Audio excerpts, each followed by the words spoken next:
pessoal, hoje eu quero falar de uma coisa assim um pouco diferente, tá? Mas obviamente que tem a ver com os animais, porque esse canal tudo sempre tem a ver com os animais, tá? Então eu fiquei pensando assim, ó, tá surgindo muito na internet uma história aí de que algumas pessoas chamam de teoria da conspiração.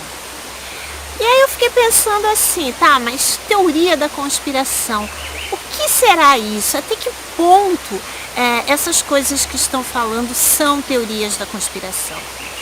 Aí eu vou contar uma historinha pra vocês que é verdadeira, tá, que aconteceu comigo, que é o seguinte.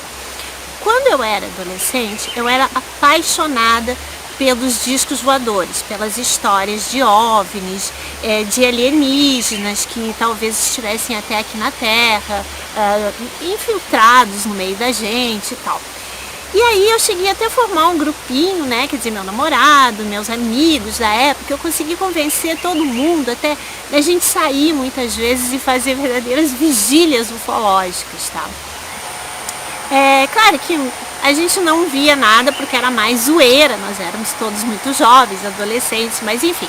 Eu me lembro que naquela época, muitas pessoas que afirmavam que já tinham visto alguma coisa ou tinham sido até abduzidas, elas eram tratadas como se elas fossem malucas, tá? E muitas vezes as pessoas diziam assim, o fulano provavelmente estava bêbado, ou deve ter cheirado alguma coisa, enfim. Era sempre nesse sentido assim de gozação, tá? Bom, aí quando eu cheguei na universidade, eu tinha uma professora assim, que eu me dava muito bem com ela, e um dia no meio de um papo informal com ela, eu disse, olha, eu acredito nos discos voadores, nos alienígenas. E ela olhou pra mim assim e disse, você também acredita nos duendes da floresta? E aí eu fiquei assim na época meio chocada, eu nem respondi pra ela, não disse nada, tá? Mas aí depois eu fiquei pensando, poxa, mas espera aí, tem um monte de gente que acredita nos duendes da floresta. E pra você saber se eles existem ou não, pra isso você tem que fazer pesquisa. E como é que agem os cientistas? Os cientistas, normalmente, eles, se você falar em duendes da floresta para um cientista, nossa, isso vai ser um horror, porque eles vão dizer que isso é ridículo, que não tem comprovação científica. Mas para ter comprovação científica, você precisa fazer pesquisa. E essas pesquisas nunca são feitas. Aliás, existe um país chamado Islândia, que lá, por exemplo, a maioria das pessoas acreditam nos duendes. E tanto é que lá quando eles querem, por exemplo, abrir uma estrada, eles antes chamam um médium, um especialista em duendes, para ver se naquele local onde eles querem abrir uma estrada, não existe uma família de duendes. Porque se existir, eles não abrem a estrada ali. Por quê? Porque para isso, se eles abrissem, eles teriam que expulsar essa família de duendes. E aí diz que causa muitos acidentes, que essa estrada faz com que ocorram muitos acidentes, muitas pessoas chegam até a morrer. Então o que eles fazem? Quando tem uma família de duendes, eles desviam a estrada para outro local. E aí eu fico pensando assim, poxa, será que esse povo lá da Islândia, eles são o quê? Estão tudo loucos? São doidos? Só nós é que estamos certos? Entende? Então, aí é que tá. É sempre assim que a mídia e os cientistas agem. Ou seja, tudo que os cientistas falam ou que sai na mídia, as pessoas acreditam. E quando é algo diferente, é teoria da conspiração. Bom, eu sempre gostei desses assuntos, tá? Porque eu desde jovem eu nunca acreditei que o mundo fosse isso aqui que nós estamos vendo. Então eu, quando era adolescente, quando era jovem, eu nunca acreditei que o mundo fosse exatamente isso aqui. Eu sempre acreditei que tinha mais coisas diferentes. Então eu sempre gostei, sempre procurei o diferente, né? É que nem aquela história, sabe? As pirâmides do Egito foram construídas com um monte de escravos puxando aquelas pedras gigantescas por auxílio de roldanas. Convenhamos, né, gente? Pelo amor de Deus, conta outra, tá? Isso eu acho ridículo, essas histórias. Então eu nunca acreditei nessas coisas.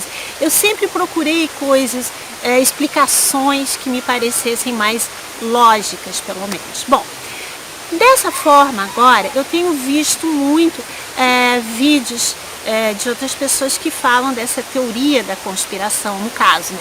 Então eles estão falando muito de uma operação chamada Operação Storm, tá? Tempestade em português, tá?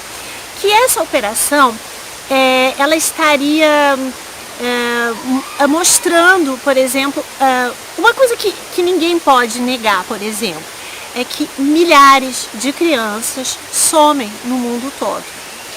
Crianças, bebês e até mesmo mulheres jovens, assim, até uns seus 20 anos de idade, muitas desaparecem no mundo inteiro, tá? Aqui nos Estados Unidos, na Europa, e o FBI nos Estados Unidos não acha mais essas pessoas. Aqui no Brasil também, ela some e nunca mais, ninguém acha essas pessoas, tá? Então agora, essa operação está trazendo este problema à tona. E muitas dessas pessoas que somem, que são sequestradas, elas são usadas para tráfico de órgãos, para prostituição, para pedofilia e, mais incrível que pareça, até para rituais de magia negra. Aí eu fiquei pensando assim, nossa, mas como as pessoas sofrem, como nós sofremos, né?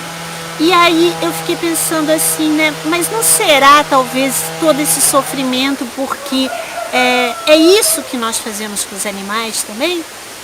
Porque aquela velha história ali da atração, olha, tudo que a gente faz volta pra gente. Aí eu me lembrei de uma meditação que um dia eu li num livro, eu não me lembro qual livro, tá? Mas é um livro do Deepak Chopra, tá? O Deepak Chopra, para quem não sabe, ele é um médico indiano que trabalha nos Estados Unidos, que mora nos Estados Unidos há muito tempo. Ele tem muitos livros escritos, parece até que é uns 80 livros. Tá? Eu não li tudo isso, né, mas eu li vários livros dele e tal. E nessa meditação, tem uma meditação dele que ele diz o seguinte: você pega a sua mão, tá? Você olha para a sua mão, tá? Para assim, ó, para a palma da mão. É para a palma? Não, para o dorso da mão. Você olha para a mão, tá? Tanto faz, tá? E você imagina, tudo isso é mental, tá? É uma meditação. Então você imagina como se você fosse um ser microscópico e você vai se aproximando da sua mão. E aí o que você começa a ver? Você começa a ver primeiramente as fibras, depois você começa a ver as células, as moléculas, os átomos, né? Você começa a ver o núcleo, prótons, nêutrons, elétrons orbitando ao redor, quer dizer, orbitando não, na verdade, elétrons sumindo aqui, aparecendo no outro ponto e assim por diante. E você continua entrando, assim, olhando para sua mãe, você continua indo, até que chega um ponto em que você não vê mais nada, ou seja, você chega num local de nada infinito. Esse local de nada é chamado pelos cientistas de vácuo quântico. E o que é esse vácuo quântico? O que tem nesse vácuo quântico? Você vai pensar, é vácuo, não tem nada. Muito pelo contrário. O vácuo quântico, ele está repleto de infinita energia e de infinitas informações. Agora vamos imaginar, se eu pegar aqui, ó, a Yasmin, que vai servir de modelo, tá? Vamos imaginar que eu pegue assim a Yasmin e eu vou imaginar assim, que eu vou olhar para a cabecinha dela e eu vou fazer o mesmo exercício, tá? Eu vou penetrar na cabecinha dela mentalmente, óbvio, né? E aí o que eu vou ir? Eu vou começar a ver, fibras, tá?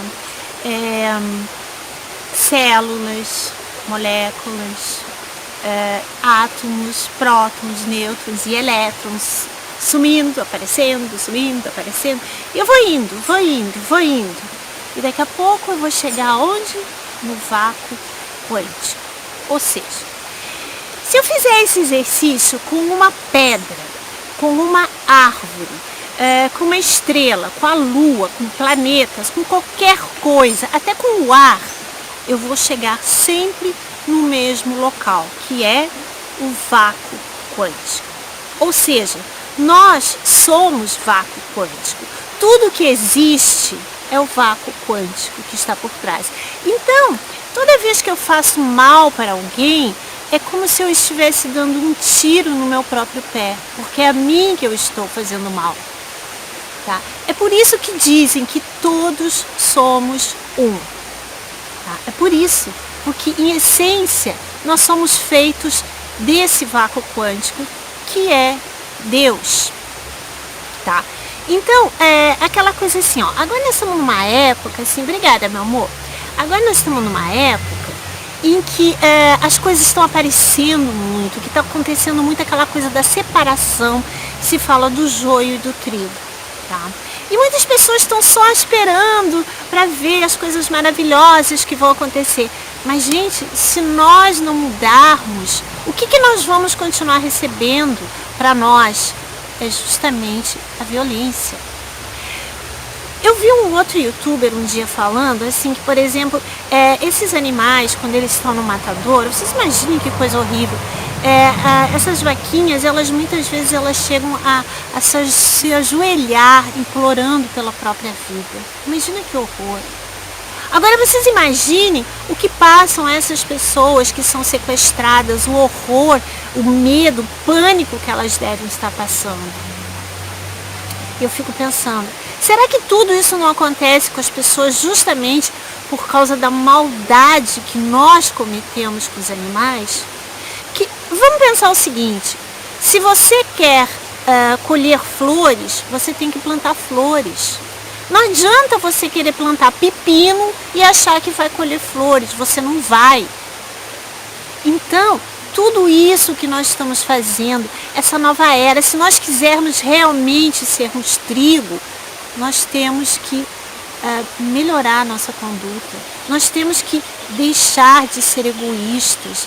Nós temos que começar a pensar nos nossos irmãos, todos, humanos e não humanos. Enfim, gente, é esse o recado para hoje, tá? Pensem nisso, fiquem com Deus. Namastê.